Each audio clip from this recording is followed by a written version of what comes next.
37 of the city code relating to the collection of parking fines. Sponsor is Councilmember Cabrera. Believe she is excused for this evening. So we do have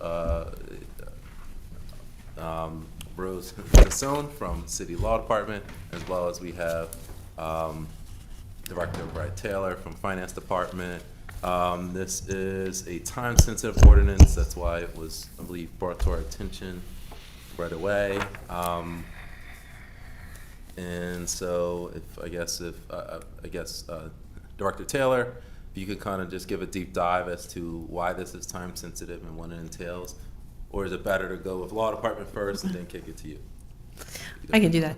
Good evening, Chair, Mr. Chair.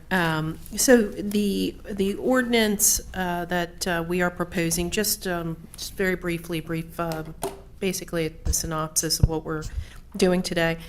We're making some changes, number one, to allow the Director of Finance some greater flexibility when entering into payment plans.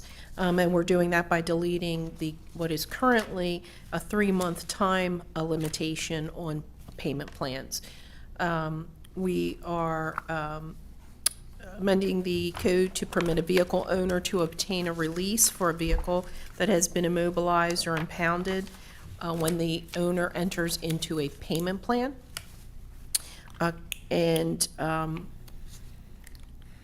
We are also eliminating the requirement or that outstanding civil penalties and fees imposed under the chapter be collected when through a state authorized process, title to a vehicle has been impounded, is transferred to the towing or storage contractor, or the towing or storage contractor obtains authority to dispose of the vehicle.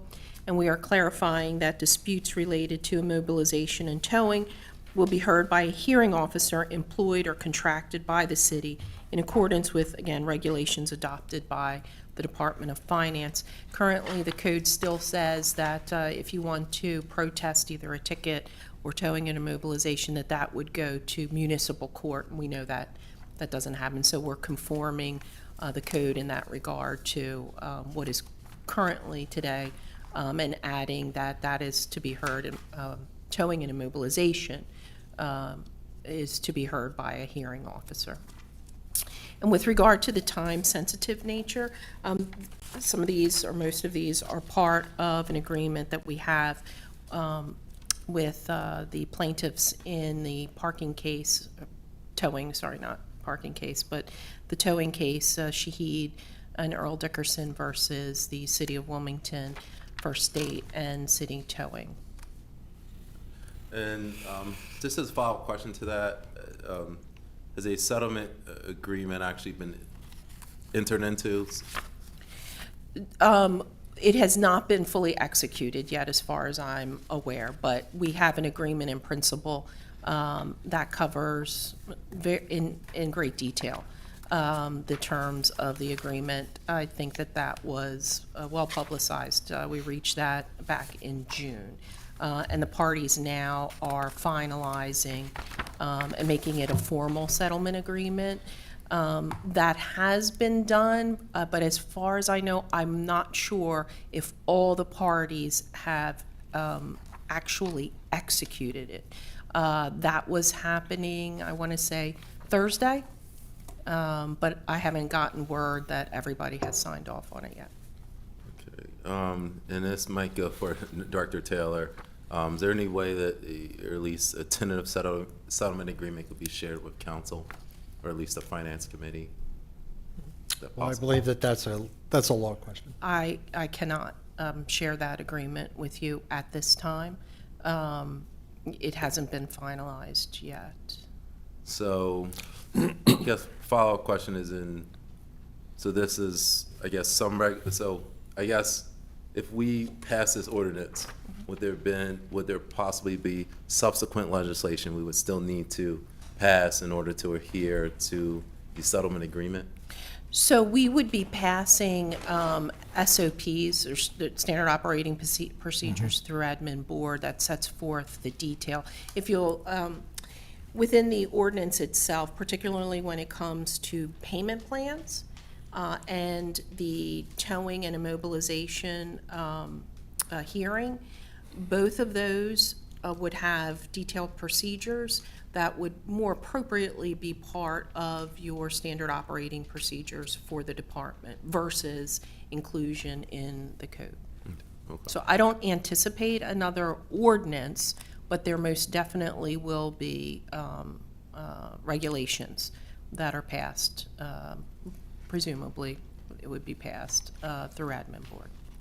Okay, and I guess one more follow-up. So this, I guess, will be a first step, and then the procedures will go through the admin process. So will city council be a part of that, the rulemaking or process for? So I believe SLP? that there are city council members on admin board? Well, yes, on admin board, but actually participate. Well- Like, for example, I am on admin We board. would anticipate that it would be if it's a promulgation of a rule, then we would have a 30-day comment period. It would be publicly announced, and therefore it would give the community and city council members opportunity to chime in. And the only reason I'm asking, because this is, as you know, a very hot topic. So we've already received outreach from the public about this proposed settlement.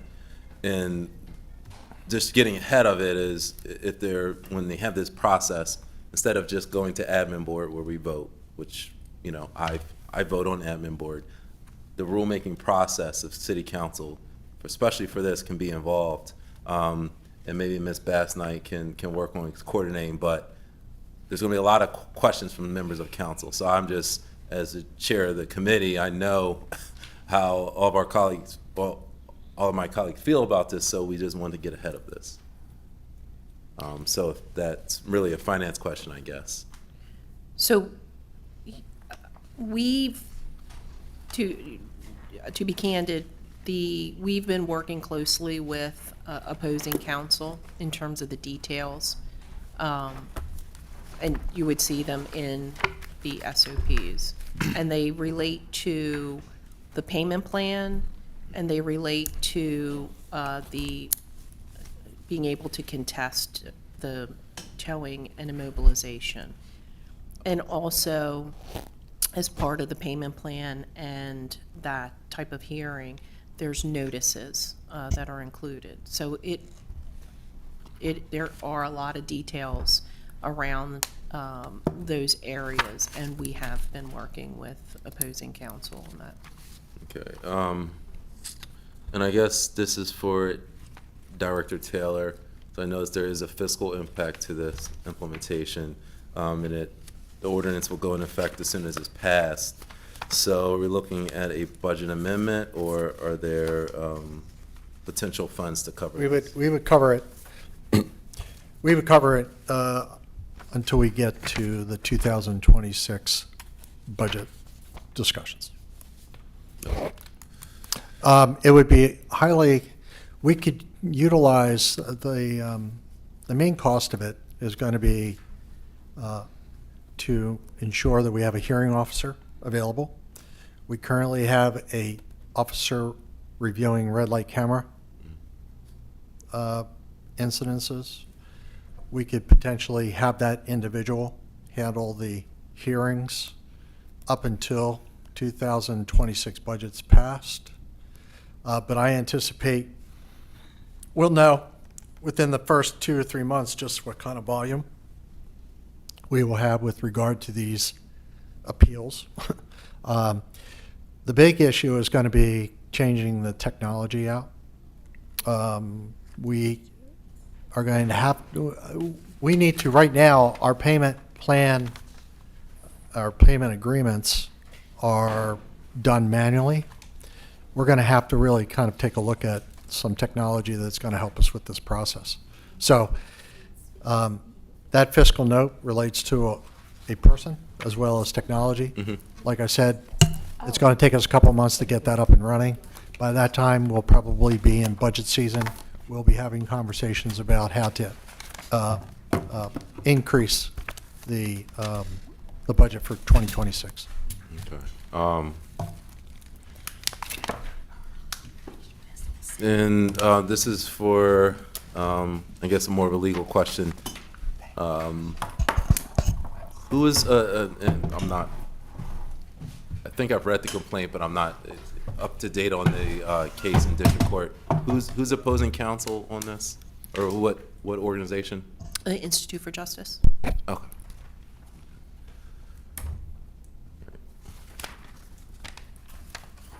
And Councilman, you had, in terms of the settlement agreement, one thing I Yes. do want to make clear is that even after it's executed, until the city moves forward with passing the, what we've agreed to in the ordinance and in the SOPs, until that's done, the case does not get dismissed and nothing gets filed. So I just want to clarify, it's not simply executing an agreement. All right. Understood, and I guess this, as a follow-up, getting to, so this has been negotiated with opposing counsel. They are aware of this draft ordinance, correct? Yes. Okay. That's all I need to know. All right, I have no further questions this time. Vice Chair Harley, then Spadola. Thank you, Mr. Chair. So basically, what I'm hearing through this dialogue is that this ordinance is being enacted to position the city in the best place as they are going through this process with this lawsuit. No, so we're resolving the case. Okay. It's not that when you say, Councilwoman Harlan, when you say it puts us in the best position, we won't be litigating it any further. Okay.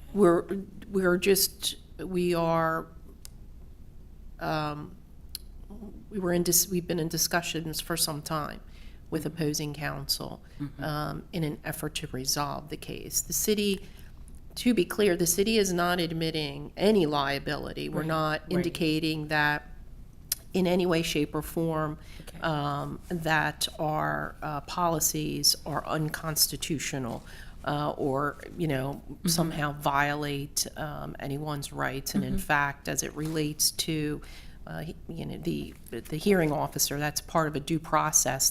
That claim was dismissed by the court. So we're not putting ourselves in a position a better position in order to litigate. This is an attempt to resolve the case. Right. And so I guess, in other words, is this something that we said we would do and we want to pass it in Yes, legislation? yes. I guess I should have stated it that way. Yes. This is something we said, this is how we plan to help resolve it, and we're just voting on it today. Yes, and these are things also, like, as indicated in the whereas clauses, this is also a continuation of the city making improvements to the process. That's what I wanted to know. Yes, Okay. absolutely. Thank you. That's all I have, Mr. Chair. Okay. Councilmember Spadola? Thank you. So I think you touched on it at the end there, Ms. Tassone.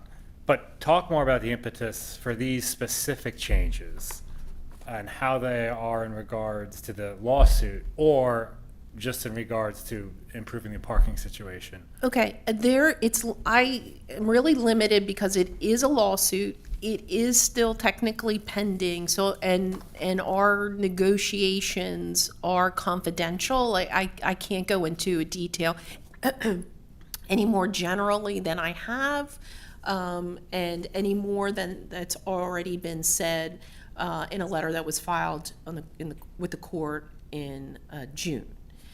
So I can't go into detail. Councilman, but your question was how will this Yeah, so assist? you said at the end what you were saying to Councilmember Harley, that parts of this legislation is in regards to the ongoing efforts by the administration and some on council to improve the parking situation. So I'm asking, unrelated to the lawsuit then, to be clear, unrelated to the lawsuit, what is the impetus for these changes? It all really falls under the lawsuit, but we've been willing to make these these changes as part of that resolution. Okay. I mean, I can tell you that in terms of, for instance, the hearing officer, the city, even before the lawsuit was filed, the city had a process whereby an individual could contest the immobilization and the towing of their vehicle. That was on the city's website. I believe it was also in a letter that the towing contractor sent. Not a whole lot of people utilized that process, right? And so what we're doing here is, all right, well, now we're going to create a specific position, a hearing officer, who will get these, if somebody wants to contest it. But more importantly, we're really going to put out there the fact that, hey, folks, anytime there's a notice, you have the ability to contest the immobilization and towing. Same thing with the payment plan, right? So we already have a payment plan in place. It was restricted by code. It had to be done within 3 months. So as part of the agreement, we made it more flexible, so we're lifting that 3 months. But in addition to that, we're going to, I hate to use the word advertise, but in essence, that's what it is. We're going to make it very clear in just about everything that the city puts out there. It's on the back of will be on the back of your parking tickets, in the notices, that if you need a payment plan, give us a call. If you qualify for a payment plan, it's much more flexible, that kind of thing. Thank you. If I could just close, Yes, please. I would definitely encourage, as passing this legislation as part of the settlement, I would absolutely encourage proactive communication with council about these and any other upcoming ordinances to avoid, time sensitiveness in the future. And also, as much as we could keep it with council and not the admin board, I'm not overly sure what the admin board is. I know there's a handful of folks from the administration and council on it, but council is the lawmaking body, duly elected, so as much as we can keep it with council, I think that's most appropriate for the public. Thank you. And if I may, in terms of the time sensitiveness of it, so we reached the agreement in principle about mid-June, and that was simply the agreement in principle. We still needed to finalize it. Council's on break for part of that summer, for part of the summer. And so once we pretty much had some finalized agreement, then we proceeded to come to council. So I just wanted to make clear, it was simply the timing Okay. of things, that's all. Okay. And time sensitive also in terms of the fact that we have currently scheduled the trial in January. So it was moved from June to January. There's still pretrial matters that have to be attended to. And so if the settlement agreement doesn't work, if it doesn't happen, then the parties need to prepare for trial. And so the sensitivity in terms of the timing is as it relates to that. We are very hopeful that the matter will resolve with the passage of the ordinance and with the regulations that we're going to be proposing. And, a trial is not going to be necessary. Of course, I can never 100% guarantee that. And so that's why we want to make sure that we get things done in a timely manner so as to avoid unnecessarily the city paying for preparation of a trial that may not happen. Okay, thank you. All right, is anybody on? All right, I'm going to turn it to the public first and then back to council for last questions. Anybody for public comments? Okay, all right, I'll turn it back to council for any last questions. Vice Chair Harley. Thank you, Mr. Chair. So basically, this what we're talking about has all to do with if a resident ends up with X amount of parking tickets and end up getting their car towed. So, Councilwoman, you mean the amendments we're making to the ordinance? Yes. Okay. Yes and no. So payment plans would be available to individuals before booting or towing. The idea here, to be honest with you, is, well, I'm always honest with you, but it is to try and avoid a situation where people are having their cars immobilized or towed, right? So we're offering greater flexibility in the payment plans and making people more aware of the option to enter into a payment plan as soon as, with the first ticket. There will establish thresholds and things like that. But you'll be aware. So hopefully people will, if they can't pay their tickets in full, then they'll enter into the payment plan. They'll make timely payments, and it'll avoid any type of booting or towing. So that's the one part. Then the other part, the ability to, or the hearing officer, that only comes about when your car has been immobilized or towed. If that answers your question. One follow-up, Mr. Chair. Yes, please. So I thought we already had a plan in place that if you have tickets, you can pay on your tickets. You can pay on your tickets, but I guess what is happening today, even though you're paying on your tickets, it doesn't mean that your car won't get towed.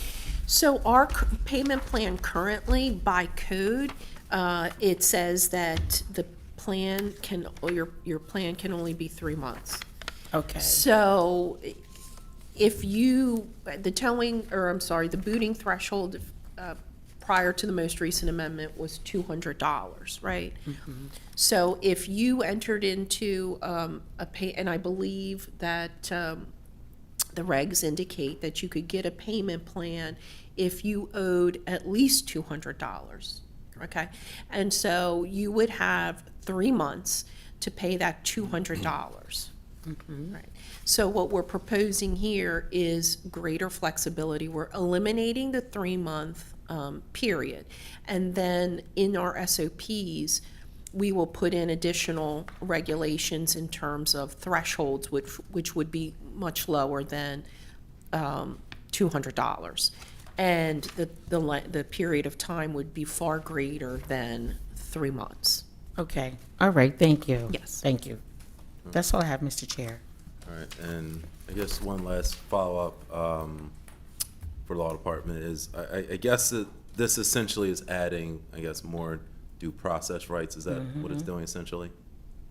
Well, the payment plans are not part of due process. Well, the hearing officer. The hearing officer, it is, but we already provide due process.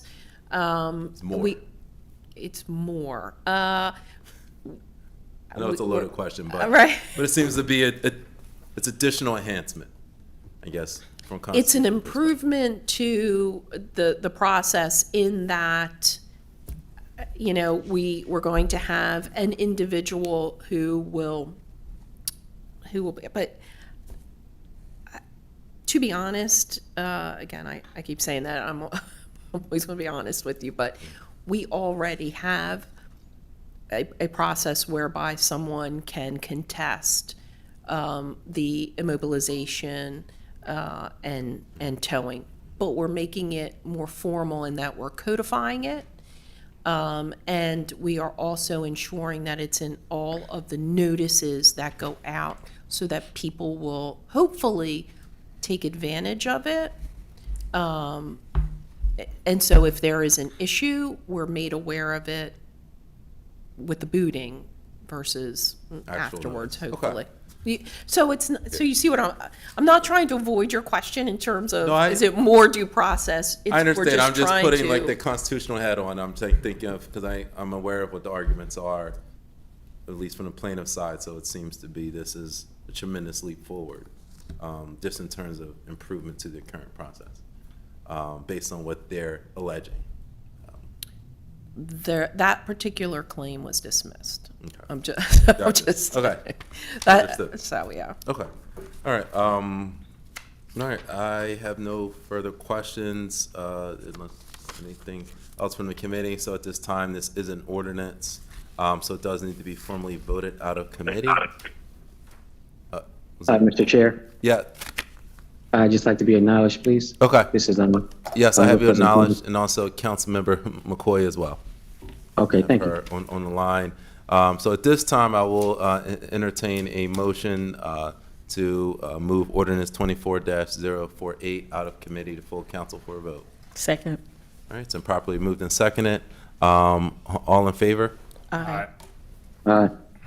Aye. Any opposed? Okay, the ayes have it. We have 2 absent. All right. you, Ordinance Council. 24-48 will be on the council agenda at a date to be determined. Thank you, council members. Thank you. Thank you. Oh, and as a matter of record, I apologize, Michelle. I wanted to be added as a co-sponsor. Okay. Ditto. Myself. Thank you. Me too. Okay. Yeah, thank you. Completely forgot that part. This is Council, Mr. Chair? Yes, I'd like to be added as well. I'm sorry, I forgot Okay. to say that. no problem, Councilmember Bracy. And thank you very much to City Law Department and Attorney Tassone. Thank you. All right, so we're going back to the normal, well, actually, let me go to the ordinances first. So I'll go to item number 2, which is an ordinance to authorize and approve a license agreement to the City of Wilmington and Environmental Systems Research Institute. I believe we have someone from Public Works here. All right, Joanne Liao from Public Works. nice to see you as always, Joanne. And I believe this is Councilmember Oliver's piece and ordinance. I believe she is not present today, so if you could just take over, Miss Joanne, and let us know what this is about, just briefly. Yeah, Mr. Chair? Yes. May I just wanted to state on record that Councilmember Oliver did ask me to present it. oh, thank you. Oh, okay. You are okay. presenting. She didn't even Okay. know shit. Okay. Very good. I did not know that. Okay. That's Well, it. Vice Chair Harley, floor is yours. Well, basically, Council President, Chair, already mentioned, that this particular ordinance is Councilmember Oliver's, and she was not able to be here at this time. So there's no more that I need to say. I'm gonna just turn it over to you. Oh, okay. So the synopsis is, this ordinance authorizes the city to execute a license agreement with Environmental Systems Research Institute. Normally, we just call it ESRI, for access to software to apply geographic information system technology, so GIS in short, to many operational and technical areas within the city for a period of 3 years instead of 1. So we need a multi-year agreement. This technology is used by mainly Public Works, but also L&I, economic development, planning, the mayor's office, basically every department. And then the multi-year guarantees a set price for 3 years instead of every year. Normally, they will increase the price for us. So this actually will guarantee a lower price for us over the 3 contracted years. And we've had this agreement for the past 3 years. Okay. All right, very well. Thank you, Joanne. Just as a follow-up, is this the only GIS software that the city has, or is there other software as well? This is the only GIS software the city has, and it is the foundation for CityWorks, which is our work order and service request system as well. So CityWorks is a GIS-centric application. It's built upon the ESRI software. And we have other softwares that are linked to GIS. Munis is one. I believe in LNI and other department, they use some other applications that the foundation is Esri GIS as well. Is that software available for council to take a look at? Yeah, I'm just really interested. Absolutely, yeah. So we have an unlimited license. Okay. So if you want, actually, we have a viewer built for the public, so I can send you the link. Okay. And you just have to have an ArcGIS online account, and we can help you set that up. I want to take a look. I was trained in GIS back in college. Oh, wow. My science background. And, Oh, nice. but it's been many years since I've taken a look. So I was Yeah. interested in seeing how it can help even council or residents look at Yeah, mapping. yeah. So we have the a group. public viewer, and we have a city worker link. So certain sensitive information we're not allowed to make public, but we have a lot of public-facing applications. I actually welcome all the public to.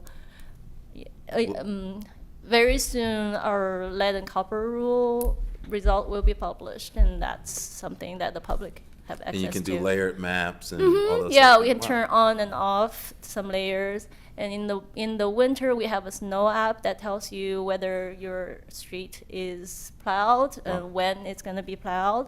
So and also we have maps tells you route for trash collection, special pickup.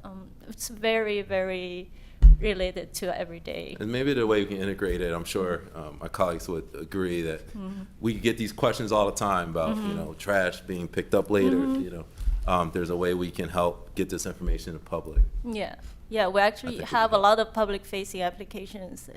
Just haven't made it very public. Okay. All right, well, I definitely will make sure I for one, speak Yeah. to Chairwoman Oliver about that, because it seems like some cool features, especially Yeah. the snow and trash feature.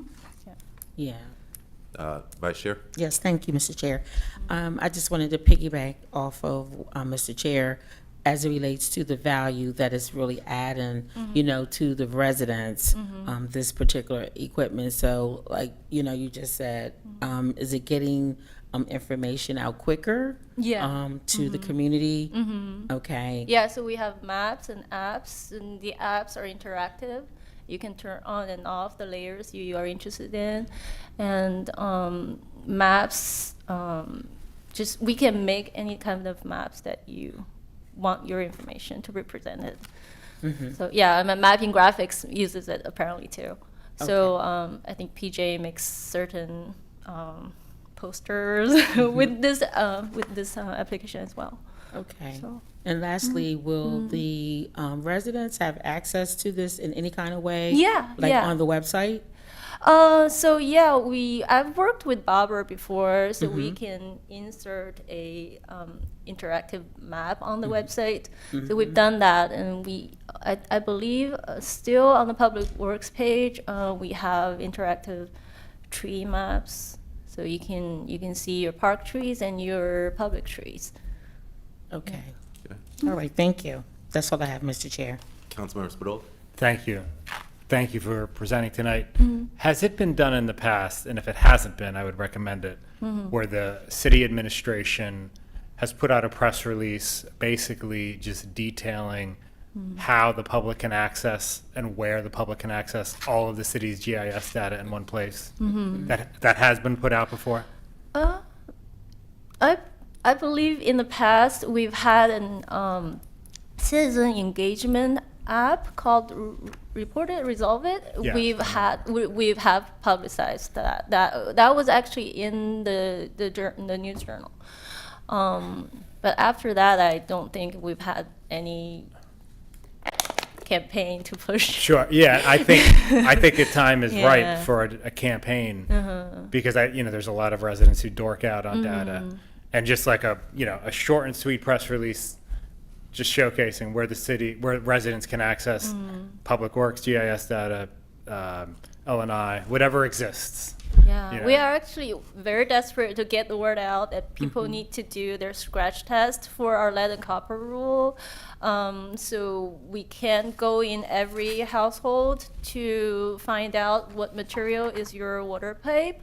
So we rely on the citizens themselves to scratch their own pipes. And then send us the picture so we can tell whether it's lead or copper or any other material. And if so, we actually sent out poster cards, and I think it's recently been included in the water bill. So that's something that we want to really communicate with the public. And so we made a Survey 123 application through the GIS app. So there are a lot of things we want to get the word out. So yeah, we will welcome a campaign. Okay. Yeah. Yeah. Very well. Vice Chair? Yeah, I have one last question. Now, will this detect lead? Will this software help with that? Because, you know, Yeah, this is the foundation for us to gather all the information, and there is a deadline for EPA for all the inventory this October. So we're really gearing towards meeting that deadline. Awesome. So like, we are actively reviewing all our work order history and our GIS records. And to if we have a record of what the service line is, we are documenting it in GIS, and that will get turned into the EPA approved application. But the foundation, all the data gathering and the record keeping is happening in GIS. that's great. I know that's a hot topic. That's all I have, Mr. Chair. Okay. Very well. Now turn it to public comment. And any comments from members of the public? Okay. All right. Turning back to council for any final comments or questions.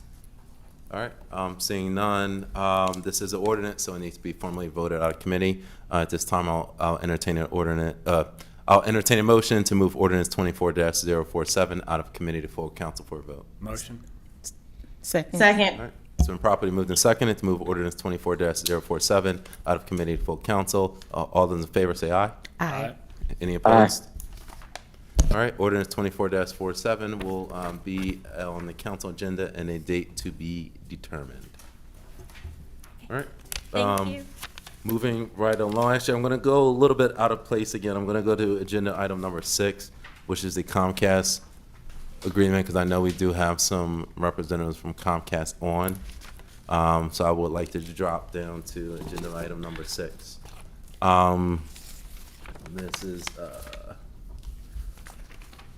This is a piece that is sponsored by Council President Congo. There's either Council President or someone from the administration here to present about the franchise agreement. Chairman, if I can Yes. just make some opening comments. Basically, this is an ordinance to approve and authorize an extension of the franchise agreement between Comcast and the city of Wilmington. Is actually extending the contract out by 5 years. We do have our outside counsel on, Jerry. I'm not sure if you want to make any comments, but basically with this 5-year franchise agreement, it do guarantee the city a minimum of $450,000 over 5 years. It does factor in the amount of funds that we do get from our franchise fees. Jerry, did you want to make some opening comments? You did it perfect. We've been lucky enough to have the council of the committee after 2 hearings, and as Marshall mentioned, this is an extension of the existing franchise because it's a very good franchise. And those areas that would otherwise expire, specifically the support for PEG programming, Comcast was good enough to come to the table, and we have now a system where we will get annual payments. The annual payments are based upon the number of subscribers that they have, but that amount will never fall under $90,000. So that's why Marshall is saying that it's a minimum of $450. But we stand ready for any questions, and we're actually very proud to present this extension. Okay, I have just one question. This is more for the Comcast representative. Is there any, with our current franchise agreement, is there any conditions to increase access to low-income residents? Internet access? Yes, good evening. So we have worked with Jerry and with council in making sure that the entire city is completely built out for Comcast service. This cable franchise is just for, per se, the cable part of our system, but we will be offering our service to all of our entire suite of service to every resident within the city limits. Comcast does have our Internet Essentials program, which we have, and we launched it in 2011 right here in Wilmington, which is our internet at $9.95 a month. That is our low income internet product. And we also have recently launched a product called Now, which allows residents to purchase internet on a month-to-month basis without any background checks or credit checks as well. So we do offer a lot of different products based on income level and based on the need of what level of internet support residents do need. Okay, and another brief follow-up for Comcast. Is there any, in terms of building out the infrastructure of Comcast, is there any kind of job growth incentives, local hire for Comcast so that we can make sure city residents are a part of this deal? So that's not something that we put in an agreement, but we are always, our jobs are listed at Comcast.com. We do have, I don't have it in front of me, the number of Delaware residents that we hire, but we are always looking for folks at any level throughout the company, and we would always tell folks to apply. Jobs are updated on a daily basis at Comcast Now. And the reason I'm asking these questions, Comcast, is because I understand from my own research, I guess you're doing a similar deal with Philadelphia, and I believe there are incentives for local hires. There's a low income component to it, and for us to present this to the residents, we have to be able to champion what Wilmington is getting for this, because from the council side, we do get blowback about this as to why the cost of internet is higher in the city. So is there a breakdown of what Wilmington is getting out of this franchise agreement versus the last one? Yes, there definitely is. I'm not aware of any hiring preferential treatment in the city of Philadelphia. And the city of Philadelphia also has Internet Essentials, which is the same offer that we have here in the city of Wilmington. That is something that we work with. We work with different parts of the city with different nonprofits. I can tell you that working with Jerry, we have made sure that the entire city will be connected to internet. We have made sure that all 3 of the PEG access channels will be upgraded to HD, that the minimum support for those HD channels is $450,000. You're receiving the maximum amount by federal law in franchise fees, which we assume is approximately $3.5 million over the lifetime or over the next 5 years of this franchise. And Jerry, is there anything else I am missing besides that?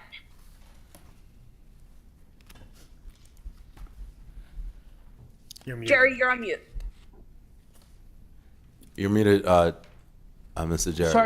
Sorry, everyone. Yes, there is another important distinction between when the city negotiated its last franchise with Comcast. There was an FCC ruling from the Trump FCC that impacted what it is that we're able to get in an in-kind basis. That is, service to government buildings, service to schools, service to public structures that we had under our existing and now continued franchise agreement. Comcast, we do outline in the extension that those services will continue to be provided, that they will be provided on a voluntary and complementary basis, which brings us in sync with the court order that was not, that we otherwise could have lost. I think the other thing, Mr. Chairman, and shame on me for not having it, but I believe that there were some terms with respect to complying with Wilmington hiring programs in the last agreement. And because the last agreement is extended in all ways, shapes, and forms, those will be preserved.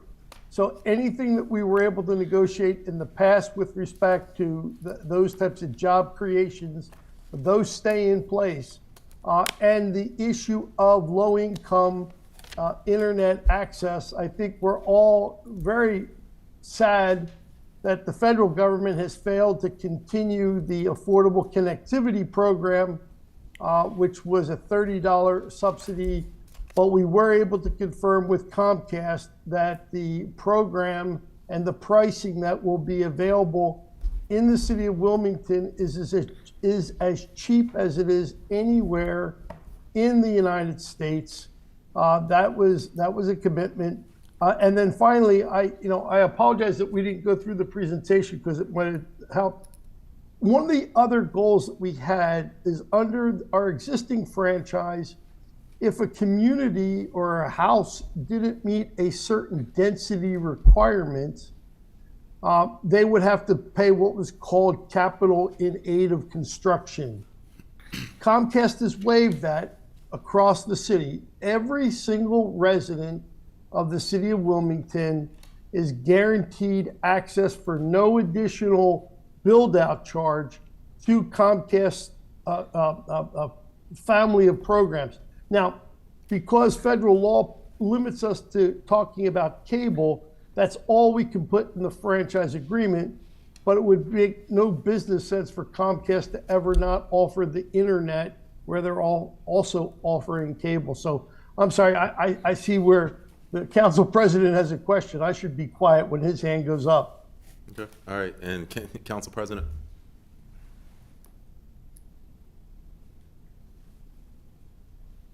Maybe from last time.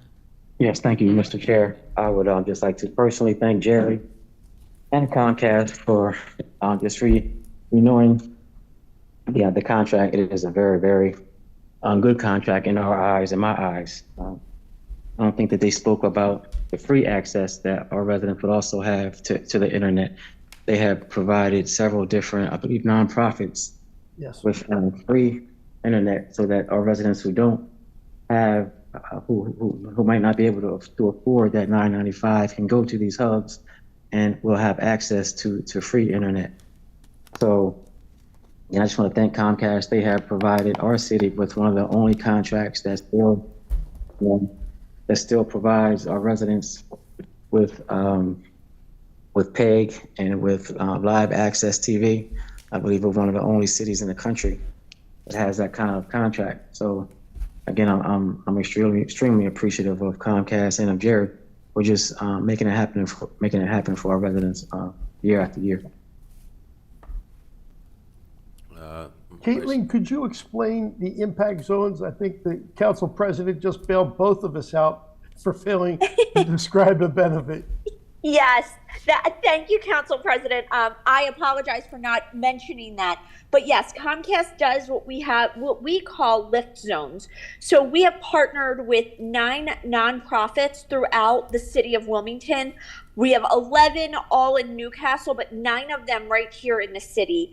And we partnered with nonprofits to provide 1 gigabit of free internet service.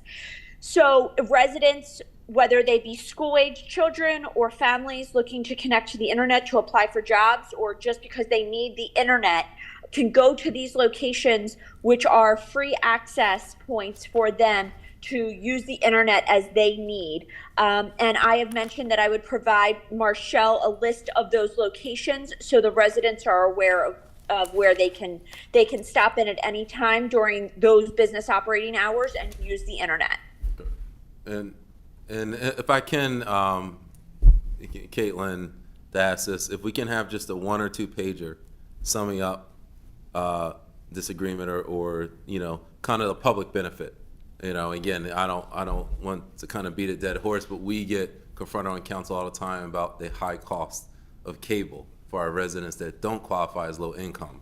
And this is a concern I know on Facebook pages, next door, we get hit with from time and time again. Why is it so expensive? Why can't I get Verizon in the city?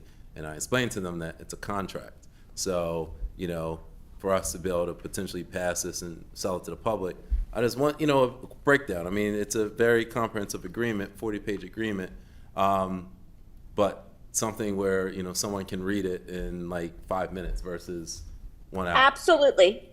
Okay. I will work with Jerry to make sure that we highlight all of the points that you're looking for, as well as the product service of the suite of products, so you can see the prices and things like that for residents, so they know exactly what their options are. Perfect. All right. And a simple explanation of the extension terms, Mr. Chairman, are in a PowerPoint that's been made part of the record. We'll get you a new and fresher copy, but it is there, sir, for you to see right now, if you'd like. Okay. All right. Vice Chair. Yes, thank you, Mr. Chair. I want to piggyback off of President Congo in terms of thanking you for negotiating this particular contract in a way where it definitely adds value and benefit to our community.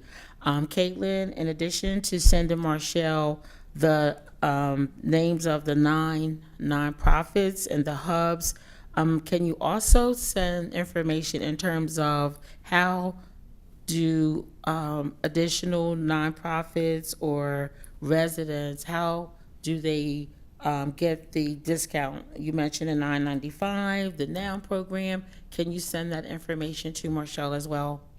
Absolutely. Thank you. That's all I have, Mr. Chair. And this was one point, Caitlin and Jerry, you could provide again what the average consumer rate will be, because I'm trying to speak for the middle class families that have to pay for Comcast service, because that's again, I'm trying to voice those concerns. I understand that we've done for nonprofits, but the vast consumers and those people in our districts are paying full freight. So if you could look at the 5 years and how much rates will not go up by, or if there's something you can help the average consumer, so we can verbalize how this deal helps them. Mr. Chairman, Caitlin will have to provide you that. I can't, but what I can provide you is the very rich history of the city of Wilmington, going back a number of years now, challenging the FCC on the issue of rate regulation.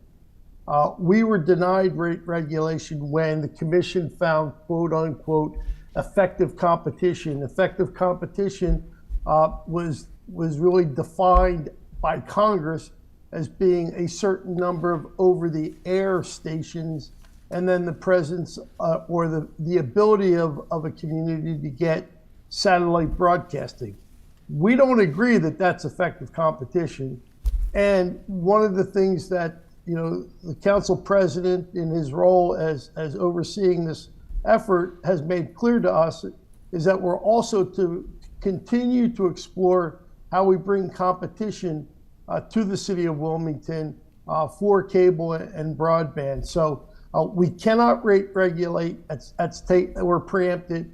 We're looking for competition, but we will make sure that Comcast complies with your request for rate estimations over the next 5 years. Thank you. Councilman Spadola. Thank you. First, a comment to Ms. Ganley. Probably a year ago, I reached out to you about an issue that a constituent was having, and you were very quick to help resolve it, and I appreciate that. My question is for Ms. Bass Knight. What does this agreement do for the long-term fiscal stability of WITN, or is that to be determined based on customer attrition? Well, Councilman Spadola, one of the things that we talked about at the CBT Commission on August the 26th, which I failed to mention that this here was discussed before the CBT Commission as well. We did have a public hearing. One of the things that was just briefly mentioned is regarding the solvency of WITN. So with this extension of the franchise agreement for 5 years, it will allow, provide additional $450,000 minimum 5 years. As far as WITN specifically, there are additional costs with WITN, meaning the amount of franchise fees that we will receive over the next 5 years is estimated at $3.5 million. WITN operating budget is roughly $1.5 million. So, you know, we do have to go into our savings to be able to balance WITN. But once again, you know, that's based upon the number of subscribers for Comcast. But with this franchise extension, it does provide 95 cents per you know, subscriber, and that's how you get to the minimum $450,000 over 5 years. Thank you. Councilmember Bracy. Thank you, Mr. Chair. This question is a follow-up from Ms. Bass Knight. Could you also explain again how, so I appreciate you explaining the WITN piece, but there's also an expense that City Council is paying in regards to the TPO. Could you also explain that too, and how this all works as we are, one, thankful for this great agreement, but we also need to be planning for the future of where funding is going to come to keep WITN and our TPO solvent. Thank you, Councilwoman Bracy. So when we mention the word PEG, that stands for public education as well as government, and as a part of the PEG is our TPO, which is our third-party operator. So we do pay for the third-party operator, meaning we pay the lease agreement, we pay all of the utilities. So I'm just going to use some rough numbers. Roughly, their lease agreement is roughly $110,000 a year, and by the time we add on utilities, all of that money will come out of that $450,000. So it's going to easily exceed that amount. So you know, we will have to learn to be able to do things differently, or we will have to tap into the savings that we have into the KTV fund balance. Okay. All right. Thank you very much, Ms. Bass Knight. Now I'm going to turn to members of the public. Any public comments?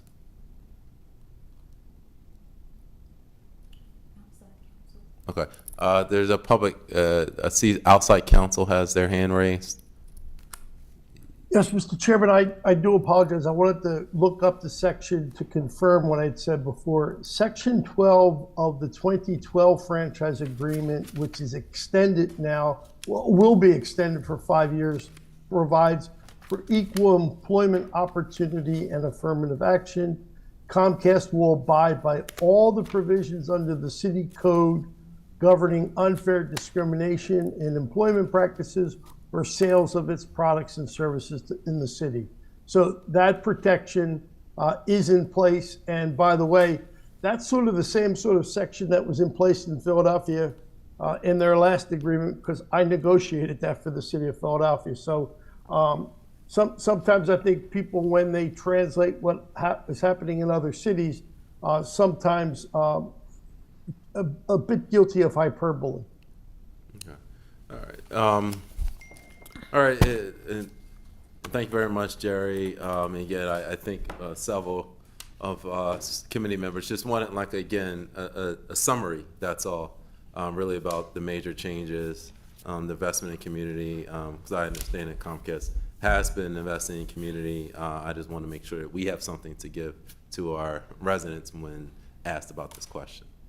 All right, so this is an ordinance, so any last comments? Ms. Bass Knight? Yes, and I just want to just mention too that at the CVT Commission, Comcast did provide a summary. I will provide that to all council. So I apologize that, I didn't have them to present. They did ask regarding that. I just thought the questions was going to be more germane to the ordinance. So the information will be shared with all council today. Thank you very much, Ms. Bass Knight. And thank you very much, Comcast and outside counsel. So at this time, this is an ordinance, so it needs to be voted out of committee. So I will entertain a motion to move ordinance 24-039 out of committee to full council for a vote. Second. Second. It's been properly moved and seconded. All in favor? Aye. Aye. Any opposed? Okay, the ayes have it. So ordinance 24-039 will be on the full council agenda on a date to be determined. All right. Moving along, we're going to jump back into order, more or less, with the ordinances. We're going to move to agenda item 3, which is ordinance 24-045. This is an ordinance authorizing the issuance of city obligation bonds. I believe you have Director Taylor. If you could speak on this, and actually it looks like it's a companion bond ordinance as well. So maybe just to cut time, we can just talk about both matters at the same time. The floor is yours. Thank you, Mr. Chair. These two ordinances are one in a long line of ordinances that we've had over the last couple of years. Specifically, they are to address infrastructure issues for our water sewer infrastructure. The first, if I may, is ordinance 24-045, and this is the lead removal Phase 2 project. The amount of money that, and it's through the Drinking Water State Revolving Loan Fund. As you know, the State Revolving Loan Fund has been funded in part by the Infrastructure Act with federal money.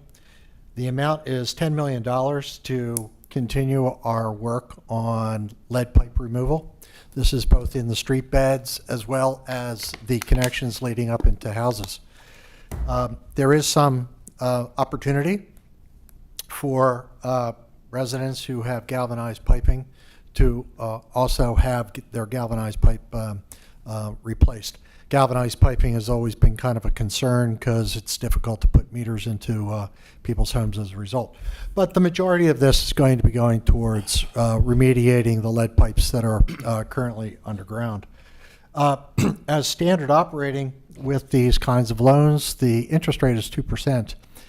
The good news on this particular one is it's 100% principal loan forgiveness. So this is after the project is completed, there will be no debt service and no repayment of the $10 million. The second one is the is $2.5 million, and what this is for the replacement of screens that are there to collect debris, et cetera, as it runs through our 11th Street sewage pump station. This is also, both of these projects have been authorized under the FY22 and FY24 capital improvement projects. This one has no principal forgiveness. This is also a 2% interest rate. We had a piece of good news. The state has decided and promulgated rules that there will be no longer interest charged during the actual construction of the projects. This is actually not only for any loans moving forward, but it's also retro to any of the current loans that are outstanding and are currently underway. So we're seeing a lot of help from the state with regard to our infrastructure capitalization.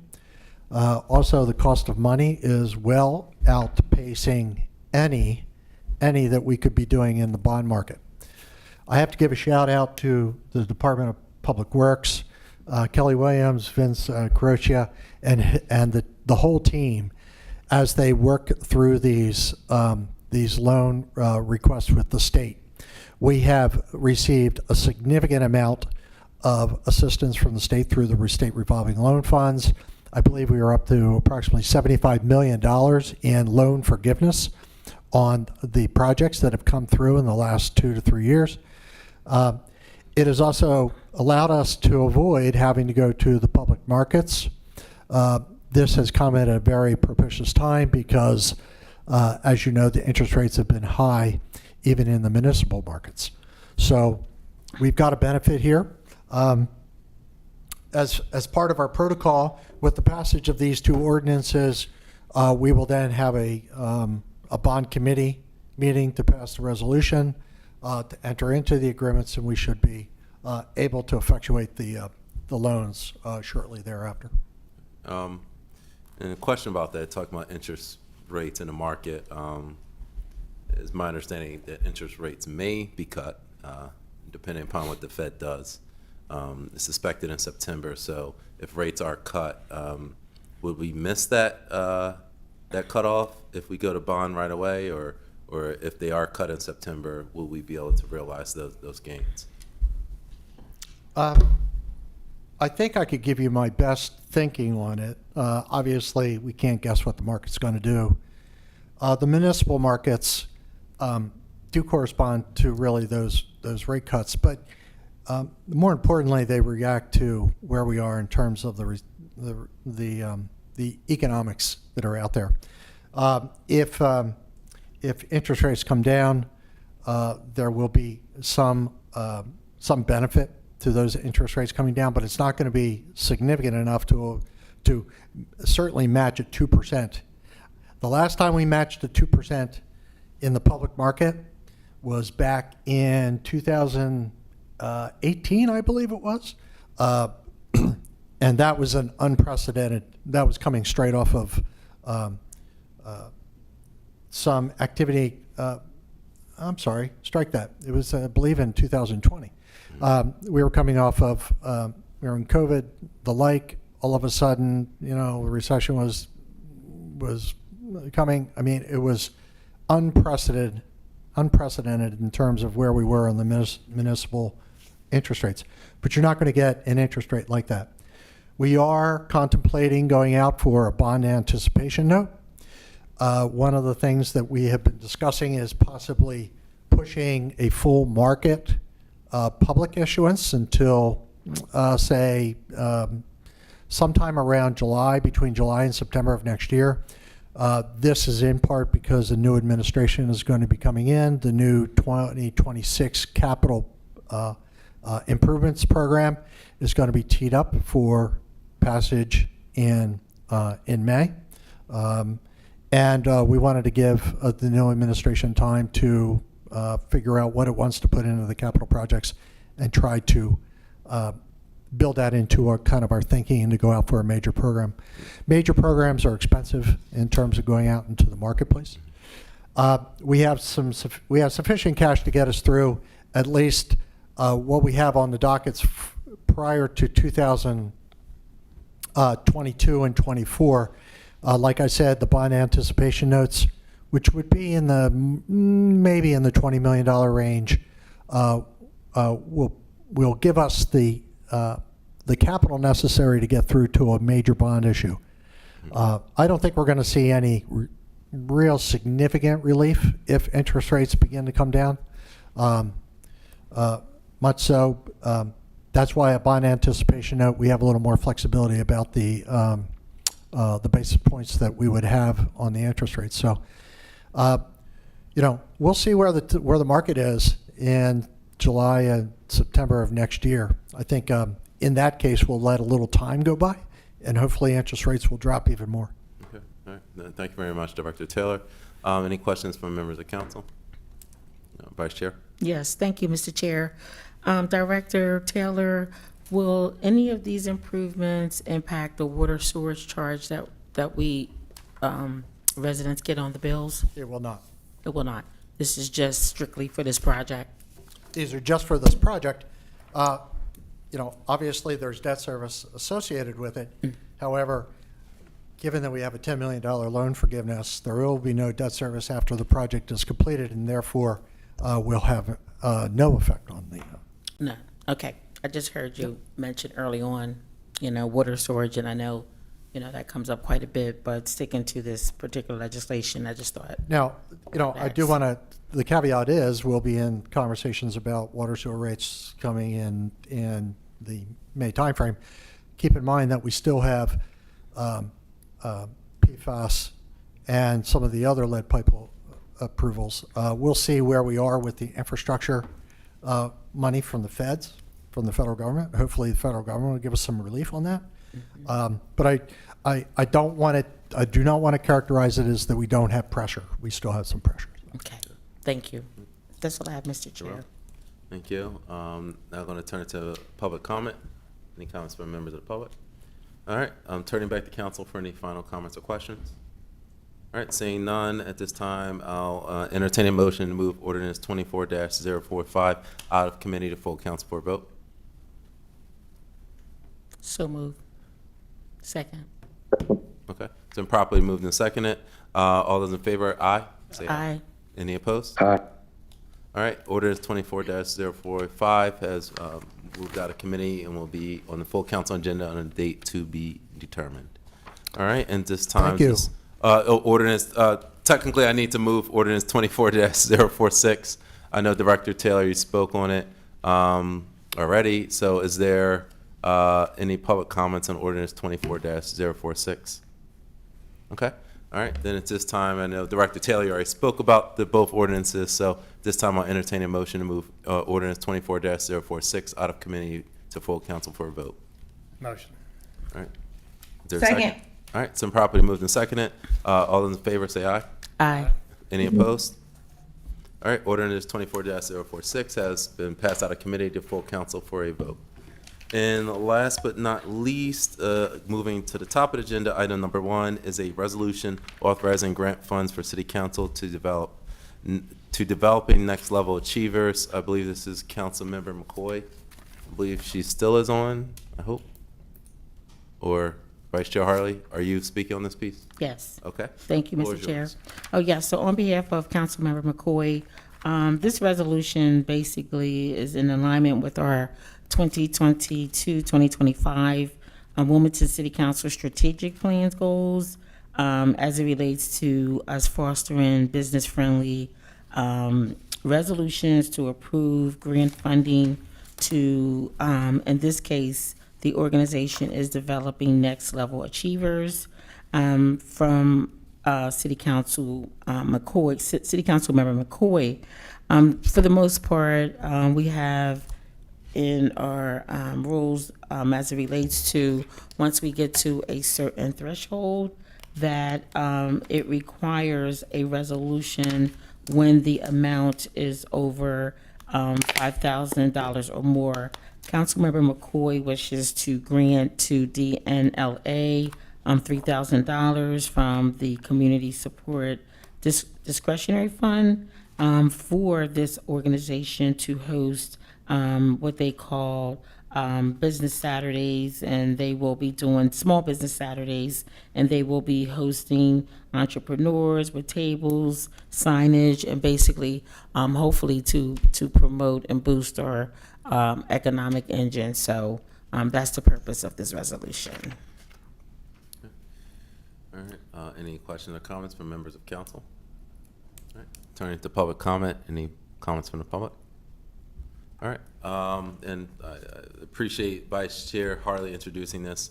I know we've been big supporters of Small Business Saturdays and Milk and Honey, what they do, so I love to see everyone's name on this as it goes forward, and we can provide them the funding. So, something we've done on council since 2020, developing this, and I couldn't be any prouder. So, whatever we can do to support this initiative. Vice Chair Harley. Yes, and in closing, unless someone else have a comment to make?